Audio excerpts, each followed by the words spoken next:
شروع اللہ کا نام لے کر جو بڑا مہربان نہایت رحم والا ہے۔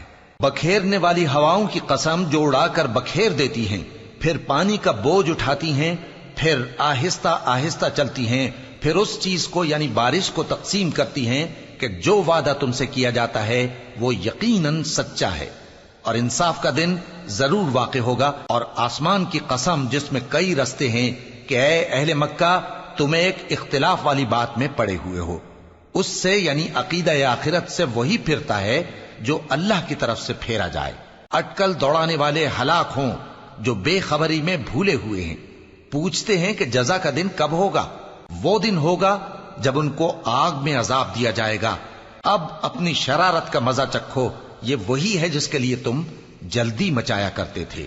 بے شک پرہیزگار بہشتوں اور چشموں میں ہوں گے، اور جو جو نعمتیں ان کا پروردگار انہیں دیتا ہوگا انہیں لے رہے ہوں گے۔ بے شک وہ اس سے پہلے نیکیاں کرتے تھے، رات کے تھوڑے سے حصے میں سوتے تھے اور صبح کے اوقات میں بخشش مانگا کرتے تھے، اور ان کے مال میں مانگنے والوں اور نہ مانگنے والوں دونوں کا حق ہوتا ہے۔ اور یقین کرنے والوں کے لیے زمین میں بہت سی نشانیاں ہیں اور خود تمہاری جانوں میں، تو کیا تم دیکھتے نہیں؟ اور تمہارا رزق اور جس چیز کا تم سے وعدہ کیا جاتا ہے آسمان میں ہے، تو آسمان اور زمین کے مالک کی قسم یہ اسی طرح قابل یقین ہے جس طرح تم بات کرتے ہو۔ اے نبی، کیا تمہارے پاس ابراہیم کے معزز مہمانوں کی خبر پہنچی ہے؟ جب وہ ان کے پاس آئے تو سلام کہا، انہوں نے بھی جواب میں سلام کہا۔ دیکھا تو ایسے لوگ کہ نہ جان نہ پہچان۔ پھر وہ اپنے گھر جا کر ایک بھنا ہوا موٹا بچڑا لائے اور کھانے کے لیے ان کے آگے رکھ دیا۔ کہنے لگے کہ آپ تناول کیوں نہیں فرماتے؟ اور ان سے خوف محسوس کیا۔ انہوں نے کہا کہ خوف نہ کیجے، اور ان کو ایک دانش مند لڑکے کی بشارت سنائی۔ تو ابراہیم کی بیوی چلاتی آئیں اور اپنا منہ پیٹ کر کہنے لگیں کہ ایک تو میں بڑھیا، اوپر سے بانجھ۔ انہوں نے کہا تمہارے پروردگار نے یوں ہی فرمایا ہے، وہ بے شک صاحب حکمت ہے، خبردار ہے۔ ابراہیم نے کہا کہ فرشتوں، اب تمہارا اصل کام کیا ہے؟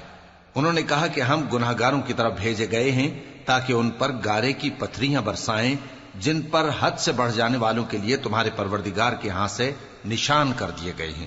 پس وہاں جتنے مومن تھے ان کو ہم نے نکال لیا، پھر اس بستی میں ہم نے ایک گھر کے سوا مسلمانوں کا کوئی گھر نہ پایا، اور جو لوگ عذاب علیم سے ڈرتے ہیں ان کے لیے ہم نے وہاں نشانی چھوڑ دی۔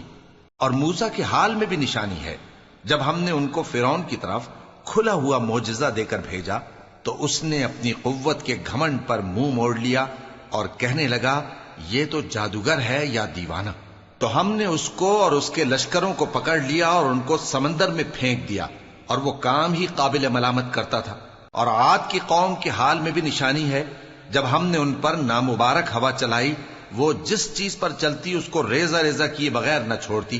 اور قوم سمود کے حال میں بھی نشانی ہے، جب ان سے کہا گیا کہ ایک وقت تک فائدہ اٹھا لو، پس انہوں نے اپنے پروردگار کے حکم سے سرکشی کی، سو ان کو کڑک نے آ پکڑا اور وہ دیکھ رہے تھے۔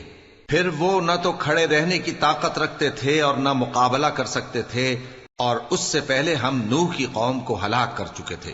بے شک وہ نافرمان لوگ تھے۔ اور آسمان کو ہم ہی نے اپنی قدرت سے بنایا، اور ہم کو ہر طرح کی قدرت ہے، اور زمین کو ہم ہی نے بچھایا، تو دیکھو ہم کیا خوب بچھانے والے ہیں۔ اور ہر چیز کے ہم نے دو دو جوڑے بنائے تاکہ تم نصیحت حاصل کرو۔ تو تم لوگ اللہ کی طرف دوڑ چلو، میں اس کی طرف سے تم کو صاف صاف خبردار کرنے والا ہوں۔ اور اللہ کے ساتھ کسی اور کو معبود نہ بناؤ، میں اس کی طرف سے تم کو صاف صاف خبردار کرنے والا ہوں۔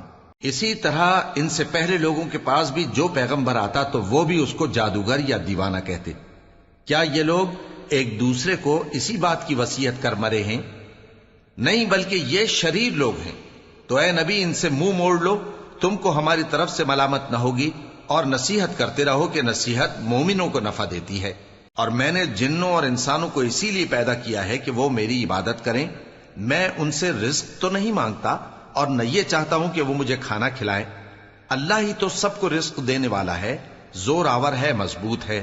سو کچھ شک نہیں کہ ان ظالموں کے لیے بھی عذاب کی نوبت مقرر ہے، جس طرح ان کے ساتھیوں کی نوبت تھی۔